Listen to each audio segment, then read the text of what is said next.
வணக்கம். தமிழ்நாட்டில் ஏற்பட்ட இந்த மாபெரும் புயலின் தாக்கம் தமிழ்நாடு, புதுச்சேரி உள்ளிட்ட தமிழ்நாட்டின் பல்வேறு மாவட்டங்களில் மிகப்பெரிய பாதிப்பையும் மிகப்பெரிய சேதத்தையும் ஏற்படுத்தியிருக்கிறது. குறிப்பாக தென்பெண்ணை ஆற்றின் இரு பக்கம் கரையோரம் வாழ்கின்ற பல நூறு கிராமங்களில் மழை வெள்ளம் மிகப்பெரிய அளவில் சூழ்ந்திருக்கிறது. இந்த மழை வெள்ளம் மழை பெய்ததனால் இந்த கிராமங்கள் சூழப்படவில்லை. குறிப்பாக தென்பெண்ணை ஆற்றில் தண்ணீர் திறந்துவிட்டதனுடைய விளைவு நம்முடைய அரசு முறையாக திட்டமிட்டு அதை கையாள தெரியாமல் கையாண்டதனுடைய விளைவு, குறிப்பாக நீர்ப்பாசனத்துறை அதிகாரிகளுடைய மெத்தன போக்கு, அந்த துறை ஒவ்வொரு ஆண்டும் இது போன்ற இயற்கை பேரிடர் காலங்களில் முறையாக அந்த ஆறு, ஏரி, குளங்களை, வாய்க்கால்களை தூர்வாரி பராமரிப்பு பணிகளை செய்து இருபுறம் கரைகளை பாதுகாத்து தடுப்பு அணைகளை அமைத்து தடுப்பு சுவர்களை அமைத்து கிராமங்களுக்கு வெள்ளம் புகாத வண்ணம் பாதுகாப்பு நடவடிக்கைகளை எடுத்திருக்க வேண்டும். ஆனால் அது ஒவ்வொரு ஆண்டும் முறையாக எடுக்க தவறியதனுடைய விளைவு இன்றைக்கு கிருஷ்ணகிரி மாவட்டத்திலிருந்து வருகின்ற தகவல், எமது கட்சியினுடைய மாவட்ட செயலர் அருமை சகோதரர் நெப்போலியன் உள்ளிட்ட எமது நிர்வாகிகள் இன்னைக்கு கொடுத்திருக்கிற தகவல், கிருஷ்ணகிரி மாவட்டம் ஊத்தங்கரை சட்டமன்ற தொகுதிக்கு உள்ளடங்கிய பரசனேரி, மத்தூர், சின்னேரி மற்றும் போச்சம்பள்ளி ஆகிய சுற்றுவட்ட கிராமங்களில் மிகப்பெரிய அளவில் இந்த மழை வெள்ளம் பாதிப்புக்குள்ளாகி கரைகள் உடைந்து ஆயிரக்கணக்கான ஆடு மாடுகள் இன்றைக்கு வெள்ளத்தில் அடித்துச் செல்லப்பட்டு அங்கு 35 ஏக்கர் பரப்பளவில் உள்ள பரன்சேரி என்று சொல்லக்கூடிய ஒரு ஏரியில் இன்றைக்கு 10 ஏக்கர் தான் இருக்கு. 25 ஏக்கர் ஆக்கிரமிப்புகள் இன்றைக்கு இந்த நாட்டை ஆண்ட ஆட்சியாளர்கள் துணையோடு ஆக்கிரமிப்பு செய்யப்பட்டதனுடைய விளைவு, அங்கு வாகன ஓட்டிகள், மகிழ்ந்து ஓட்டிகள், பேருந்து ஓட்டிகள் நிறுத்தி வச்சிருந்த பேருந்துகளும் வாகனங்களும் கூட இன்றைக்கு நீரில் அடித்துச் செல்லப்படுகின்ற காட்சிகள் எல்லாம் தற்போது வெளிவந்து கொண்டிருக்கிறது. அதை தாண்டி திருவண்ணாமலை மாவட்டத்திற்கு வந்தால் பல திருவண்ணாமலை மாவட்டங்களிலே இன்றைக்கு மிகப்பெரிய பாதிப்பு வெள்ளத்தால் ஏற்பட்டிருக்கிறது. ஒரு பக்கம் திருவண்ணாமலையில் மலைச்சரிவு ஏற்பட்டு மக்கள் தாங்குள்ளா துயரத்திற்கு ஆளாகி இருக்கிறார்கள். பல கிராமங்கள் முற்றுமுறுமாக வீடுகளிலே இன்றைக்கு மழைநீர் உள்ளே புகுந்து பாம்பு, தேளு, பூரானுக்கு இடையில் மக்கள் மிகப்பெரிய துயரத்தில் தற்போது தத்தளித்துக் கொண்டிருக்கின்ற செய்திகள் வந்து கொண்டிருக்கின்றன. அதுபோன்று அதை ஒட்டிய விழுப்புரம் மாவட்டத்திற்கு வருகின்ற போது நான் அதை பல இடங்களில் விழுப்புரம் மாவட்டத்திற்கு சென்று ஆய்வு செய்த போது பல இடங்களில் சாலைகள் முற்றுமுறுமாக துண்டிக்கப்பட்டிருக்கிறது. குறிப்பாக என்னுடைய பண்ருட்டி தொகுதியை ஒட்டி இருக்கின்ற நம்முடைய அரசூர், இருவல்பட்டு போன்ற இந்த கிராமங்கள் எல்லாம் முற்றுமுறுமாக வெள்ளக்காடாகவே காட்சியளிக்கிறது. சென்னையிலிருந்து பாதிப்பு பகுதிகளை பார்க்கலாம் என்று நான் அவசரமாக புறப்பட்டு வந்த போது எந்த இடங்களிலும் இருந்தும் என் தொகுதியை என்னால் சென்றடைய முடியவில்லை. நான் கிட்டத்தட்ட ஒரு 6-7 மணி நேரமாக இந்த விழுப்புரம், புதுச்சேரி பகுதிகளில் இந்த சேதங்களை நான் அந்த ஆற்று ஒட்டி இருக்கிற கிராமங்களை சென்று பார்வையிட்ட போது மக்கள் மிகப்பெரிய மழை, அந்த வெள்ளக்காடு அதுக்குள்ளதான் இருக்காங்க. சரி, நான் கேட்டேன் சில இடங்கள்ல, அந்த மக்கள் சொல்றாங்க இது மழை பெய்தனால கொண்ட தண்ணி மட்டும் இல்லைங்க, இந்த ஆறுல இருந்து வந்த தண்ணி அங்க இருக்கிற சிற்றோடைகள், சின்ன சின்ன குளங்கள் நிரம்பியனால அது உடைப்பீடு போட்டு ஊருக்குள்ள வந்திருக்கு அப்படின்றாங்க. அந்த மாதிரிதான் இன்னைக்கு என்னுடைய தொகுதியில, என் தொகுதியினுடைய தொடர் பகுதியாக இருக்கிற எடதிரிமங்கலத்துல தொடங்கி இப்ப இந்த பகண்டு மேல்குமாரம் வரையிலும் கடலூருடைய எல்லை வரையிலும் இன்றைக்கு முழுவதுமாக கடல் முகத்துவாரத்துக்கு போய் கலக்கின்ற வரை கடலூர் தொகுதி தொடங்குகின்ற இடத்திலிருந்து கடற்கரை ஓரம், அதே மாதிரி பட்டாம்பாக்கம், நெல்லிக்குப்பம், புதுப்பேட்டையினுடைய ஒரு பகுதி, இது போன்ற எல்லா கிராமங்களையும் இந்த அண்ணா கிராம ஒன்றியத்தில் இருக்கக்கூடிய பல்வேறு நூற்றுக்கணக்கான கிராமங்கள் இன்றைக்கு மழையால் முற்றுமுதலுமாக அந்த மக்கள் மிகப்பெரிய பாதிப்புக்கு உள்ளிருக்கிறார்கள். என்னுடைய வாகனங்களே சில கிராமங்களுக்கு உள்ளே செல்ல முடியவில்லை, தடைகள் ஏற்பட்டிருக்கின்றன, மரங்கள் விழுந்து கிடக்கின்றன, மின்சார கம்பிகள் இன்றைக்கு அறந்து கிடக்கின்றன. ஆக ஒவ்வொரு ஆண்டும் அரசு இயற்கையினுடைய அந்த பாதிப்புகளில் இருந்து ஒரு பாடம் கற்றுக்கொள்ளாமல் மெத்தனமாகவே நடந்து கொள்வது கண்டிப்பாக ஏற்றுக்கொள்ள முடியாது. ஏதோ அரசு அதிகாரிகள், அமைச்சர் பெருமக்களை, துணை முதலமைச்சரை, முதலமைச்சரை அழைத்து வந்து சாலைகள் செல்லக்கூடிய இடங்களுக்கு சென்று இறங்கி பார்த்துவிட்டு செல்வதாலோ, அல்லது சட்டமன்ற உறுப்பினராகி இருக்கிற நான் அப்படியே சாலையில் பயணித்து வாகனம் செல்கின்ற இடம் வரையில் சென்று இறங்கி பார்த்துவிட்டு அந்த மக்களுக்கு ஒரு ஆறுதல் சொல்லிவிட்டு நாம் புறப்படுவதாலோ எந்த பயனும் ஏற்படுவதில்லை. இப்ப கூட என் தொகுதியிலிருந்து சில பேர் என்னை தொலைபேசியில் தொடர்பு கொண்டு எங்க ஊருக்கு வாங்கினா உங்க ஊருக்கு வாங்க என்று அழைக்கிறார்கள். அப்படி வருவதால எந்த பிரயோஜனமும் இல்லை. காரணம், இது வராமல் தடுப்பதற்குரிய நடவடிக்கைகள் என்ன? இது வராமல் தடுக்க வேண்டும் என்பதற்காகத்தான் கடந்த சட்டமன்ற கூட்டத்தொடரில் இதுபோன்று ஒவ்வொரு இயற்கை பேரிடரும் போதும் என் தொகுதி பாதிக்கப்படுகிறது, என் கடலூர் மாவட்டம் பாதிக்கப்படுகிறது, அதனால் இதற்கு உரிய தடுப்பணைகளையும் கிராமங்கள் உள்ளே வராத வண்ணம் அதற்கான மாற்று வழிகளையும் கருத்து கொண்டு தடுப்பணைகள் அமைப்பதோடு இல்லாமல் பெரிய பெரிய கான்கிரீட் சுவர்களை எழுப்பி கிராமங்கள் மக்களையும் கிராமத்தில் இருக்கின்ற விவசாய நிலங்களையும் பாதுகாப்பதற்குரிய நடவடிக்கைகள் எடுக்க வேண்டும் என்று சொன்னேன். அதே மாதிரி கடந்த காலத்தில் ஏற்பட்ட அந்த எழுதிமங்கலத்தை ஒட்டி இருக்கின்ற அந்த பகுதியில் ஏற்பட்ட அந்த ஷட்டர் உடைப்பு, அந்த தடுப்பணை உடைப்பு இதுவரையில் செய்து செய்யப்படல. வழக்கு நீதிமன்றத்தில் இருக்கின்ற அமைச்சர்கள் சட்டப்பேரவைகளை பதிலளித்தார்கள். இன்றைக்கு அதனுடைய விளைவு இன்றைக்கு அதை ஒட்டி இருக்கிற பல கிராமங்களில் இன்றைக்கு முழுவதுமாக வெள்ளக்காடா காட்சியளிக்கிறது. அதுபோன்று நான் இந்த பகண்டையை ஒட்டி இருக்கின்ற சின்ன பகண்டை, பெரிய பகண்டை, குமாரமங்கலம் இந்த பகுதியில் இருக்கின்ற அந்த பட்டாம்பாக்கத்தை ஒட்டி இருக்கின்ற பல்லாயிரக்கணக்கான மக்கள் உயிரோடு மழை வெள்ளம் ஏற்பட்டால் விளையாடும் என்று சொல்லி இந்த 3 ஆண்டுகளில் முதல் முறையாக நீர்ப்பாசனத்துறை அமைச்சருடைய வீட்டுக்கே தேடி சென்று கடிதம் தந்து இதற்கான பாதுகாப்பு நடவடிக்கைகள் எடுக்க வேண்டும் தங்கள் துறை. ஒவ்வொரு மழைக்காலங்களிலும் உங்கள் பொதுப்பணித்துறை வாய்க்கால்களில் இருந்தும் இது போன்ற ஆறுகளில் இருந்தும் நீர் எங்கள் கிராமங்களுக்கு உள்ளே வந்து எங்கள் மக்கள் மிகப்பெரிய துன்பத்துக்கு துயரத்துக்கு ஆளாகிறார்கள் என்று நான் சொன்னேன். மாண்புமிகு அமைச்சர் அவர்களும் உடனே சம்பந்தப்பட்ட துறையினுடைய செயலாளர் நம்முடைய கடலூர் மாவட்டத்துடைய ஆட்சித்தலைவராக இருந்த சந்தீப் சக்சேனா அவர்களுக்கு தகவல் தெரிவித்து உடனடியாக வேல்முருடைய இந்த கோரிக்கையை இந்த நிதி ஆண்டிலேயே சேர்த்து அதற்குரிய பாதுகாப்பு அரணை முன்னெச்சரிக்கையாக நம் துறை ரீதியாக எடுக்க வேண்டும் என்று சொன்னார்கள்.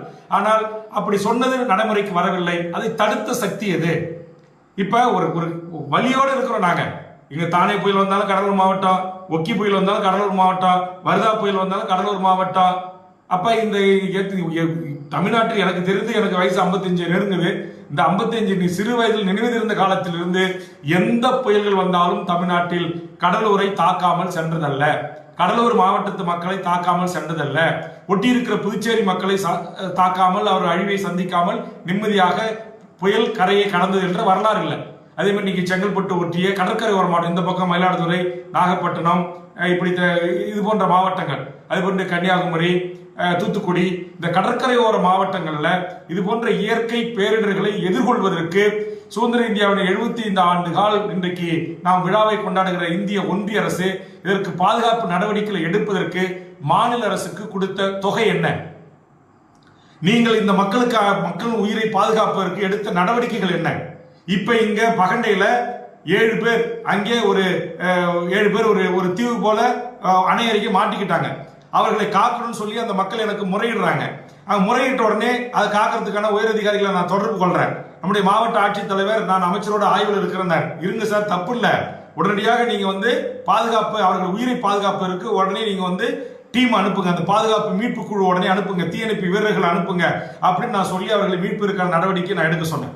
அதே மாதிரி அன்னைக்கு பாத்தீங்கன்னாக்கா நம்முடைய மீனவர் சங்கத்துடைய வாழ்வுரிமை தலைவர் திரு ஏகாம்பரம் அவர்கள் கடந்த 3 நாட்களுக்கு முன்பாக என்னை தொடர்பு கொண்டு சொல்லுகின்றார்.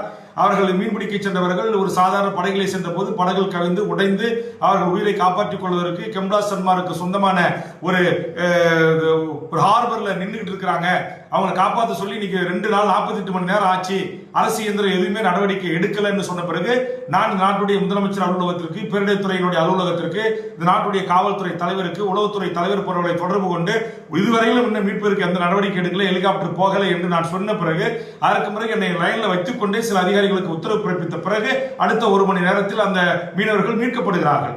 நான் இப்ப ஒரு அரசியல் கட்சி தலைவரா, ஒரு சட்டமன்ற உறுப்பினரா மாவட்ட ஆட்சித்தலைவருக்கு தொடர்பு கொண்டு துறை செயலாளர்கள், துறை தலைவர்கள், காவல்துறை தலைவர்கள், உளவுத்துறை தலைவர்கள் போன்றவர்களை தொடர்பு கொண்டு நேரடியாக பேசினால்தான் தீர்வு கிடைக்கிறது என்று சொன்னால் அப்ப அரசு இயந்திரம் எப்படி இயங்குது?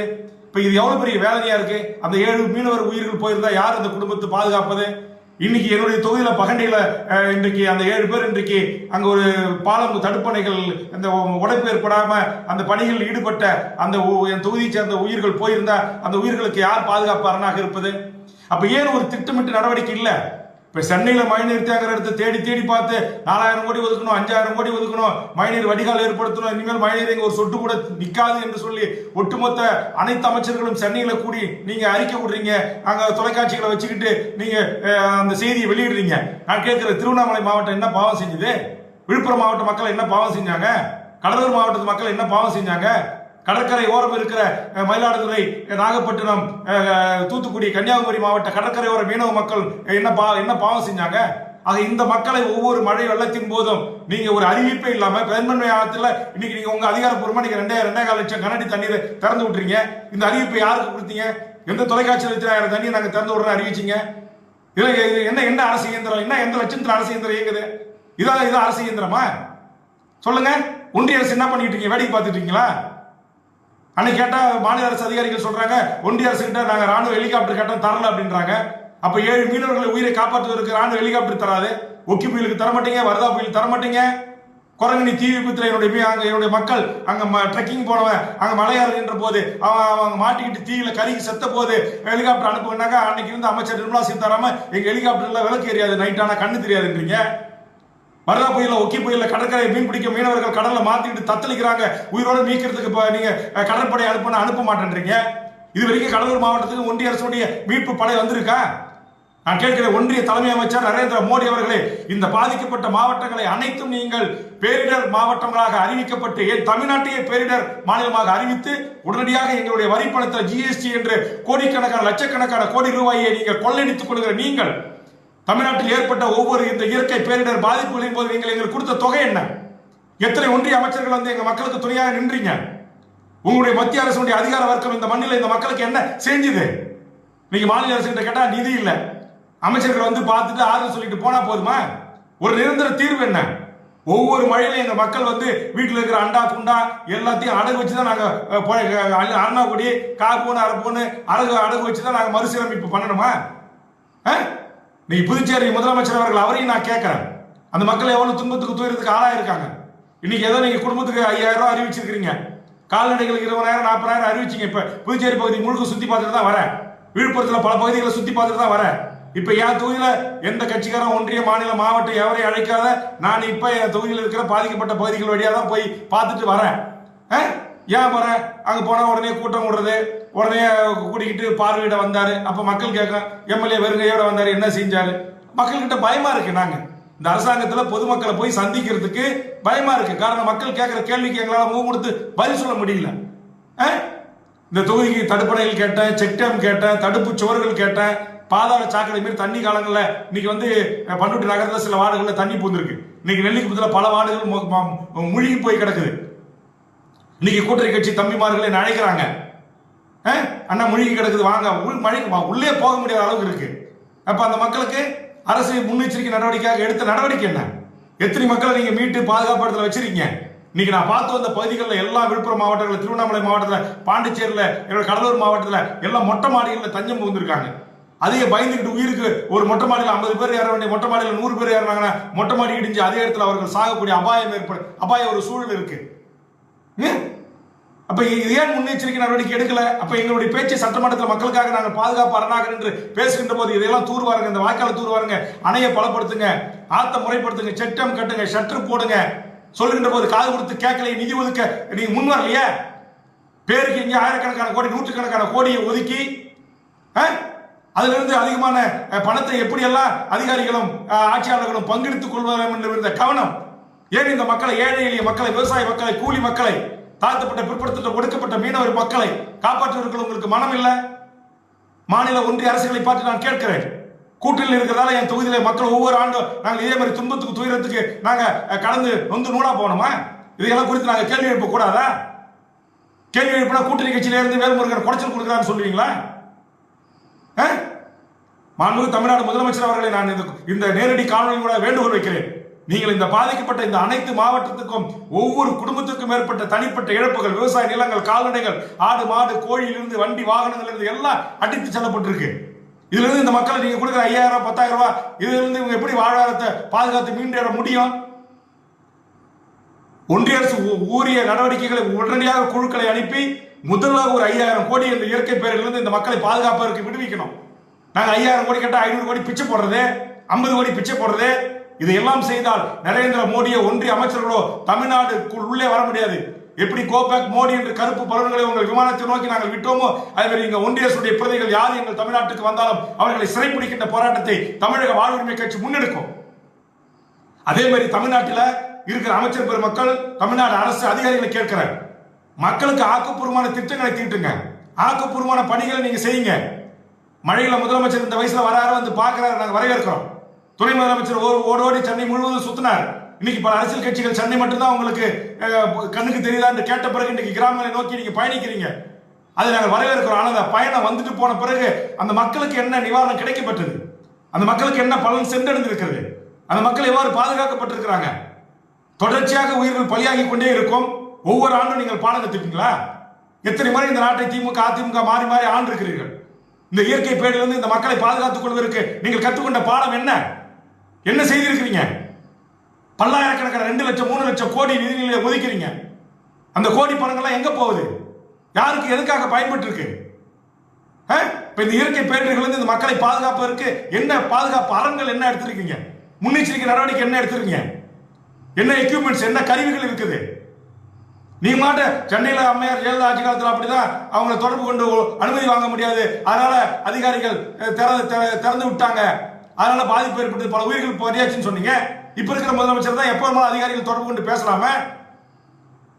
அப்பயா பேசி இந்த அணையை இப்ப திறக்கணும், இத்தனை கண்ணாடி தண்ணி வெளியேறும், நீங்க தென்மனை ஆற்றை ஒட்டி இருக்கிற மக்கள், நீங்க கெடில ஆறு கூவாறு என்று எல்லா ஆறுகளும் இன்னைக்கு நிரம்பி வழியுது. பாலாறுல இருந்து எல்லாரும் வடதமிழ் நாட்டில் இருக்கிற அத்தனை ஆறுகளும் அத்தனை ஏரி குளங்களும் நிரம்பி வழியுது.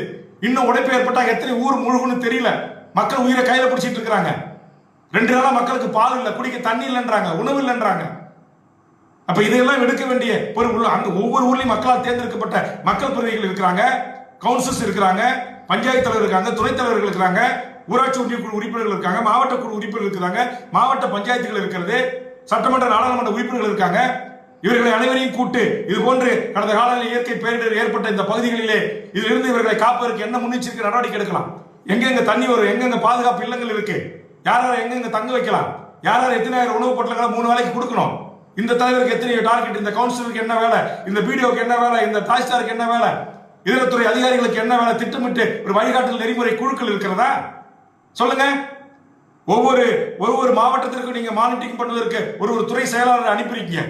அந்த வகையில் எங்கள் கடலூர் மாவட்டத்திற்கு ஏற்கனவே மாவட்ட ஆட்சித்தலைவராக இருந்த திரு கக்கன் சிங் பேடி போன்ற எங்கள் மாவட்டத்தை பற்றி நூக்கன் காரணம் தெரிந்த நல்ல அதிகாரி வந்திருக்கிறார். அவர் வந்த போதும் மாவட்ட ஆட்சித்தலைவர் நல்ல நேர்மையான அதிகாரிகள், அப்படி இருந்த போதும் என்ன செய்ய முடியாது, அவங்க கைக்கு மீறி எல்லைக்கு மீறி போவது இல்லை. அப்ப போகின்ற போது அரசு முன்கூட்டிய ஆட்சியாளர்கள் மக்களை சென்று சந்தித்து வாக்கு கேட்டு இந்த நாட்டை ஆளுகின்ற மக்களுக்கான அதிகாரம், மக்கள் தந்த அதிகாரத்தினூடாக ஆட்சி செலுத்துகிற நாம் தான் அடுத்த முறை மக்களை போய் வாக்கு கேட்க போறோம். அப்ப வீதிகளை போகும்போது போன மாதிரி மழை வெள்ளம் வந்துச்சு, பூரா ஊரே அடிச்சுட்டு போச்சு, எங்க ஆடு மாடு அடிச்சுட்டு போச்சு, உயிரை கையில பிடிச்சிட்டு இருந்தோம், ஒருவேளை சோறு கொடுக்கல அரசாங்கம் வந்துட்டீங்க ஓட்டு கேட்க அப்படின்னு நம்ம மக்கள் நாளைக்கு நம்ம முகத்துல காரி துப்பாங்கல்ல? சொல்லுங்க. இப்ப இதெல்லாம் எவ்வளவு வேதனையா இருக்கு. இப்ப நான் காலையில இருந்து நான் பல பகுதிகளுக்கு சென்று நான் விளம்பரம் இல்லாமல் அமைதியான முறையில சுத்தி பார்த்துட்டு ஆவணங்களோடு நான் பேசுறேன். என்னால் தாங்க முடியல, ரத்தம் கொதிக்குது. இந்த மக்கள் இவ்வளவு துன்பத்தில் துயரத்தில் ஆளாக இருக்கிறாங்க. எல்லாத்தையும் காலையில இருந்து தமிழ்நாடு முழுக்க எல்லாருக்கிட்டையும் எங்கெங்க என்ன பாதிப்பு கட்சி தொண்டர்கள் மூலமாக பேசி வீடியோக்களை யூடியூப் வாயிலாகவும் கேட்டு அதை வாங்கி எல்லாம் பார்க்கின்ற போது எவ்வளவு செய்தி பத்திரிகை ஊடகங்கள்ல வர செய்திகளை பார்க்கின்ற போது எவ்வளவு வேதனையாக இருக்கிறது. ஆக இந்த மக்களை காப்பதற்கான முன்கூட்டிய ஒரு அரணாக, தடுப்பரணாக அவர்களை பாதுகாக்க வேண்டிய பொறுப்புள்ள இதுவரைக்கும் மிகப்பெரிய உயிர் சேதம் இல்லை அப்படின்னு நீங்க சொல்லலாம். ஆனா இந்த உயிர் சேதம் இல்லை என்பதற்கு இது போன்ற இன்னும் ஒரு மழை, இன்னும் ஒரு புயல், இன்னும் மிக பெரும் மழை பெய்து இன்னும் அதிகமாக வெள்ள பெருக்கெடுத்தால் எத்தனை உயிர்கள் போகும் என்று எவராலுமே கணக்கிட முடியாது. அப்ப இதையெல்லாம் முன்கூட்டி அரசுகள் திட்டமிடணுமா இல்லை? எங்க பார்த்தாலும் ஏரிகளை வளர்ச்சி, எந்த கட்சி ஆட்சிக்கு வந்தாலும் அரசியல்வாதிகள், கவுன்சிலர்ஸ், எல்லா மக்களால் தேர்ந்தெடுக்கிற பிரதிநிதிகள், அதிகாரிகள் எல்லாரும் சேர்ந்துக்கிட்டு பட்டா போட்டு ஏரி ஆறு குளத்தை மறைச்சு கட்டணம் கட்டி வீடு கட்டி வீட்டு மனை ஆக்கி விற்பனை செஞ்சு சொல்லுங்க. இதுக்குத்தான் சொல்லிச்சு தமிழக வாழ்வுரிமை கட்சி, எக்காரணத்துக்கு கொண்டு விளைநிலங்களை ரியல் எஸ்டேட் தொழிலாக மாற்றக்கூடாது, அதற்கு நேர் எதிராக இருக்கும் தமிழக வாழ்வுரிமை கட்சி. அடுக்குமனைகளை கட்டக்கூடாது, அனுமதிக்கு நான் விடமாட்டேன் அப்படின்னு சொல்றேன். எதுக்கு நான் போராடுறேன்? அப்ப இது இந்த போர்க்குணத்துக்கு போராட்டத்துக்கு என்ன மரியாதை இருக்கு இந்த சமூகத்துல? கண்ட இடங்கள்ல இந்த அதிகாரிகளை பிடிச்சி சிறையிலத்துக்கு உள்ள போடணும். ஆறு ஏரி குளம் வீடு வாய்க்கால் ஆத்து புறம்போக்கு எல்லாத்திலையும் டிடிபி அப்ரூவல் கொடுக்கறது, சகட்டு மணி கொடுக்கறது. அப்புறம் கட்டிட்டு போய் அங்கே மழை வந்துச்சு, வெள்ளம் வந்துச்சு, ஆத்துல ஏத்துல குளத்துல வந்தாக்கா அப்புறம் இது மாதிரி இயற்கை பேரிடர் போது வெள்ளம் வந்துச்சுனாக்கா மக்கள் ஐயோ தூக்குமோன்னு குதிக்கிறது. அப்புறம் அந்த மக்களுக்கு யார் நீங்க அனுமதி கொடுத்தீங்க? அந்த மக்களுக்கு கட்டாம தடுக்க வேண்டிய பொறுப்பு இந்த அரசாங்கத்துக்கு பொறுப்பு இல்ல? யார் ரிஜிஸ்டர் பண்ணா? யார் ரிஜிஸ்டர் பண்ணா? ரிஜிஸ்டர் டிபார்ட்மெண்டோட அதிகாரி மீது நடவடிக்கை எடுக்கணுமா இல்லையா? வருவாய்த்துறை அளந்து எப்படி பட்டா கொடுத்தா நடவடிக்கை எடுக்கணுமா இல்லையா? ஆத்து ஏரி குளங்கள்ல நீர் கசிவா குட்டைகள்ல ஏற்கு டிடிபி அனுமதி கொடுக்குறான், காசு கொடுத்தா எல்லாத்தையும் கொடுத்துருது அதிகாரிகள். அதனுடைய விளைவு இன்னைக்கு இந்த மக்கள் மிகப்பெரிய துன்பத்தில் துயரத்தில் கிடக்கிறான். 2 பக்கம் ஆத்தோரமா பல்லாயிரக்கணக்கான வீடுகள் இன்னைக்கு முழுகி நிக்குது. இன்னைக்கு கடலூர்ல தொடங்கி தென்மனை ஆற்று தொடக்கத்திலிருந்து சாத்தனூர் அணை இறக்கத்திலிருந்து கடற்கரை முகத்துவாரம் வரையிலும் நாளை எண்ணற்ற உயிர்கள் இதே நிலை நீடித்தால் எண்ணற்ற உயிர்கள் பலியாவதற்கு காரணம் இருக்கு. எந்த உயர் அதிகாரிகளை தொடர்பு கொண்டாலும் போன் எடுக்கிறது இல்லை. சில காவல்துறை உயர் அதிகாரிகள், IAS அதிகாரிகள், நிர்வாக அதிகாரிகள், அவசரத்துக்கு ஒரு மக்களால் தேர்ந்தெடுக்கப்பட்ட சட்டமன்ற உறுப்பினர், ஒரு அரசியல் கட்சியுடைய தலைவர் மக்களுக்காக களத்தில் எந்த பாதிப்பு இருக்குன்னு ஒரு அவசர தேவைகளுக்கு கூப்பிட்டா உயர் அதிகாரிகள் பாதி பேர் போனே எடுக்கிறது இல்லை. வேல்முருகன் இடக்கு முடுக்கா கேள்வி கேட்பாரு, அதுக்கு நம்ம பதில் சொன்னோம். எதுக்கு அவர் போனை எடுக்காம விட்டா பரவாயில்ல, மெசேஜ் போட்டா லைனுக்கு வர்றது இல்லை. அப்ப இயற்கை பேரிடர் காலத்துல மக்களால் தேர்ந்தெடுக்கப்பட்ட சட்டமன்ற உறுப்பினருடைய போன் எடுத்து பேசுவதற்கு கூட நீங்க நேரம் ஒதுக்கல, தயாராகலாம். அப்புறம் எதுக்கு உங்களுக்கு பதவி? அப்ப என்ன நிர்வாகம் நடந்துட்டு இருக்கு? யார் இந்த நாட்டை ஆளுறா? முதலமைச்சர் கட்டுப்பாடுல இந்த அரசாங்கம் இயங்குது. இதற்கெல்லாம் தமிழ்நாடு முதலமைச்சர், இந்த பத்திரமாக இருந்த அதிகாரிகள், முன்கூட்டிய முன்னெச்சரிக்கை நடவடிக்கை எடுக்காத அதிகாரிகள், இவர்கள் மீது மிக கடுமையான நடவடிக்கைகளை எடுத்து இந்த மக்களை பேரிலிருந்து காப்பாற்ற வேண்டும். ஒன்றிய பாரதிய ஜனதா அரசு இங்க வாய்ச்சவாடல் விடலாம். வாய்ச்சவாடல் என்ற அரசியல்வாதிகளை தூக்கி எறிவார்கள் மக்கள். நியாயமாக இந்த நாட்டுக்கு, இந்த மண்ணுக்கு, இந்த மாநிலத்திற்கு ஒதுக்க வேண்டிய பேரிடர் நிதிகளை ஒதுக்கி பேரிடருடைய மீட்பு படைகளை அனுப்பி இந்த மக்களை காப்பதற்கும் முன்னெச்சரிக்கை நடவடிக்கை காப்பதற்காக இருப்பதற்கும். ஒரு மீனவனுடைய படகு உடஞ்சிச்சுன்னா ஒரு 10,000 கொடுத்துறோம். விவசாயிகளுடைய ஆடு செத்து போச்சுன்னா 10,000, மாடு செத்தா 20,000 கொடுத்துறோம். போதுமா அது? ஆக முன்னெச்சரிக்கை நடவடிக்கை என்ன? எத்தனை சுற்றுச்சூழல் அமைப்பு சொல்றாங்க, நீ டாங்ஸ் எதுக்கு நீ கொண்டு வரீங்க, நீ கனிமா இன்னைக்கு எத்தனை மலையை உடைக்காதுன்னு சொல்ற. இன்னைக்கு மதுரையில் எதுக்கு ஒன்றிய அரசு எதுக்கு நீ அதை அறிவிக்கிற? இன்னைக்கு ஒன்றிய அமைச்சர் சொல்றான் தமிழ்நாடு அரசு எதிர்ப்பு தெரிவிக்கல இல்லைன்னு. அப்ப யார் மாநில ஒன்றிய அரசுகள் சேர்ந்து கொண்டு நாடகம் ஆடுறீங்களா? பரந்தூர்ல இன்னைக்கு விவசாயிகள் அழிக்காதீங்க, 6 ஏரி குளங்களை அழிக்காதீங்க, நீங்க அழிச்சு நீங்க வரது விமான நிலையம் அமைச்சிங்கன்னா இன்னைக்கு தமிழ்நாட்டில் இருக்கிற மீனம்பாக்கம் விமான நிலையமே இன்னைக்கு 2 நாள் மூடப்பட்டதா இல்லையா? ஏன் மூடப்பட்டது? எப்படி அங்க வெள்ளம் வந்துச்சு? அங்க இருக்கிற செங்கல்பட்டு, சென்னை ஒட்டி இருக்கிற திருவள்ளூர் மாவட்டத்தில் ஏரிகள் மாவட்டம், காஞ்சிபுரம், செங்கல்பட்டு, இந்த ஏரிகள் மாவட்டத்தில் விமான நிலையம் அமைச்சா நீங்க 25 6 ஏரி குளங்களை அழிச்சு நீங்க பரந்தூர்ல விமான நிலையம் அமைச்சா நாளைக்கு அங்க அப்புறம் விமானம் எப்படி இயற்கை பேரிடும் போது இதை செய்யாதீங்க வேல்முருகன் சொன்னா வேல்முருகன் உங்களுக்கு எதிரி, கூட்டணியில் இருந்துட்டு குடைச்சல் கொடுக்கிறான்றீங்க. தமிழ்நாடு முதலமைச்சர் இதையே பாடமாக வைத்துக் கொண்டு பரந்தூர் விமான நிலைய விரிவாக்கத்திற்கு அந்த 5000 ஏக்கர் விவசாய நிலங்களை கையகப்படுத்துவதை நாங்கள் கையகப்படுத்த மாட்டோம்னு அறிவிக்கணும். இப்ப நீங்க மதுரையில் இருக்கிற டாக்டர் அந்த ஒன்றிய அரசு அனுமதி தந்திருக்குன்னு சொல்றீங்க, அதுக்கு நீங்க எதிர்த்து கடிதம் எழுதிருக்கீங்க, அதை நான் வரவேற்கிறேன். ஆனால் ஒரு காலத்தில் அதுக்கு நீங்க அனுமதி கொடுக்க கூடாது. 100 கிராம மக்கள் போராடி எதிர்ப்பு தெரிவித்த பிறகுதான் மாநில அரசு அனுமதிக்க மாட்டோம் நீங்க அறிவிக்கிறீங்க. இதுக்கு முன்பாக சுற்றுச்சூழல் அமைப்புடைய நண்பர்கள், பூவுலக நண்பர்கள் சொன்னாங்களா இல்லையா? சுப உதயகுமார் அதுக்கு முன்னாடி கத்துனாரா இல்லையா? அறிக்கை கொடுத்தாரா இல்லையா? அந்த மக்களோட கூடி நின்று போராட்டத்தில் கத்துனாரா? இது மாதிரிலாம் வந்துச்சுன்னா நாடு சுடுகாடு ஆயிட்டு சொன்னாரா இல்லையா? சொல்லுங்க. கூடங்குளம் அணு உலையை கொண்டு வரீங்க, இங்க அதானிக்கு துறைமுகத்தை அமைக்கிறீங்க, கடல் வளத்தை அழிச்சு. தமிழ்நாடு அரசு இது போன்ற செயல்களில் ஒன்றிய அரசுக்கு உட்காரத்து கொண்டு துணை போக கூடாது. மக்கள் பக்கம் நில்லுங்க, மக்களுடைய உணர்வுகளுக்கு மதிப்பளிங்க. மக்கள் தான் உங்களுக்கு வாக்களித்தார்கள், மக்கள் தான் உங்கள் எஜமானர்கள். அதனால் மக்களுடைய வழிகளையும் வேதனைகளையும் உணர்ந்து இந்த மக்களை எல்லாம் சென்று சுத்தி பார்த்து விட்டு இந்த கோபத்தின் வெளிப்பாடாக இப்ப நான் போற நாளை கிராமத்துக்கு உள்ள அந்த மக்கள் கேட்பாங்க, என்ன கொண்டு வந்தீங்க எம்எல்ஏன்னு, என்ன இருக்கு எம்எல்ஏ கொண்டு போய் கொடுக்கறதுக்கு? அரசு கோடிக்கணக்கான லட்சக்கணக்கான மக்கள் ஒரே நேரத்தில் பாதிக்கப்படுகின்றது. அவர்களுக்கு தேவையான அந்த உதவிகளை, அடிப்படை தேவைகளை செய்வதற்கான இந்த அரசு இயந்திரம் அது அப்படி பாதிப்பு ஏற்படாத தடுக்கின்ற அந்த வேலைகளை செய்யணுமா இல்லையா? மாண்பு முதலமைச்சர் அவர்கள் இனி தமிழ்நாட்டில் இது போன்ற இயற்கை பேரிடர்களிலே இப்படி ஒரு பாதிப்பு வந்தது என்று இல்லாத வண்ணம் ஒரு அளவுக்கு மீறி நம் கைமீறி போகின்ற போது மனித சக்தியால் கட்டுப்படுத்த முடியாத அளவுக்கு கைமீறி போகின்ற ஒரு நிகழ்வாக இருந்தால் கூட நாம் பொறுத்துக் கொள்ளலாம். ஆனா இது மனித சக்திக்கு உட்பட்டு இதையெல்லாம் முறைப்படுத்தி கட்டுப்படுத்தி 6 ஏரி குளங்களை, சிற்றேரிகளை தூர்வாரி ஆழப்படுத்தி செட்டங்களை அமைத்து, தடுப்பணைகளை அமைத்து, முறையாக தடுப்பு சுவர்களை அமைத்து கிராமங்களில் வெள்ளம் புகாத வண்ணம் மனிதர்களால் அதை பாதுகாப்பாளராக அதை கொண்டு போக முடியும். இன்னைக்கு இத்தனை 1000 TMC தண்ணி கடல்ல போய் அநியாயமா கலக்குது.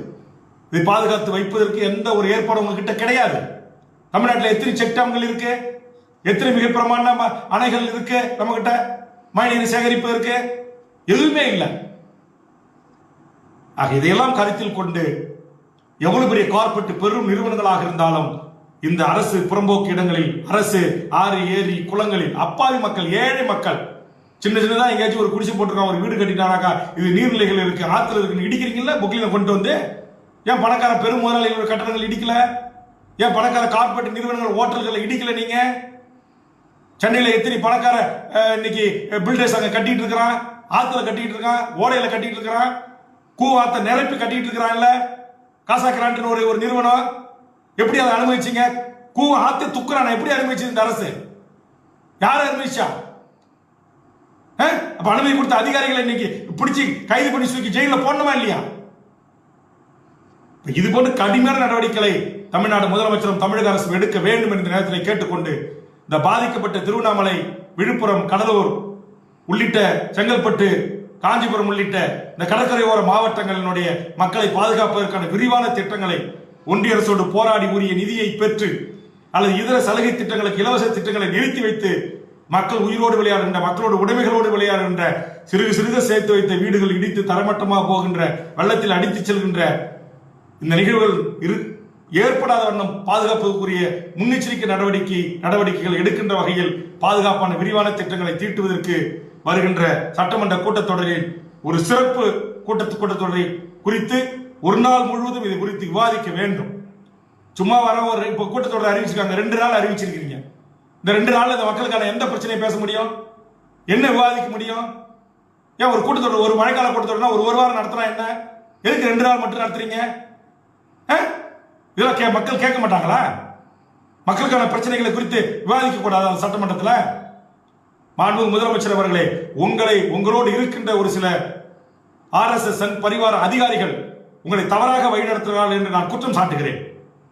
தயவு செய்து நீங்கள் மக்களின் உணர்வுகளுக்கு, மக்களின் உணர்ச்சிகளுக்கு, மக்களின் நியாயமான கோரிக்கைகளுக்கு மக்களோடு நின்று, மக்களோடு பேசி, மக்கள்கிட்டமிருந்து வருகின்ற உண்மை களச்செய்தி அறிந்து நீங்கள் திட்டங்களை தீட்ட வேண்டும், அதற்குரிய நடவடிக்கைகளை எடுக்க வேண்டும் என்று இந்த நேரத்தில் வேண்டுகோள் வைத்து, பாதிக்கப்பட்ட எமது மக்களை காப்பாற்றுவதற்கு உரிய அனைத்து முயற்சிகளையும் தமிழ்நாடு அரசும் ஒன்றிய அரசும் போர்க்கால அடிப்படையில் மேற்கொள்ள வேண்டும் என்ற ஒரு வேண்டுகோளை இந்த நேரத்திலே முன்வைக்கிறேன். நன்றி, வணக்கம்.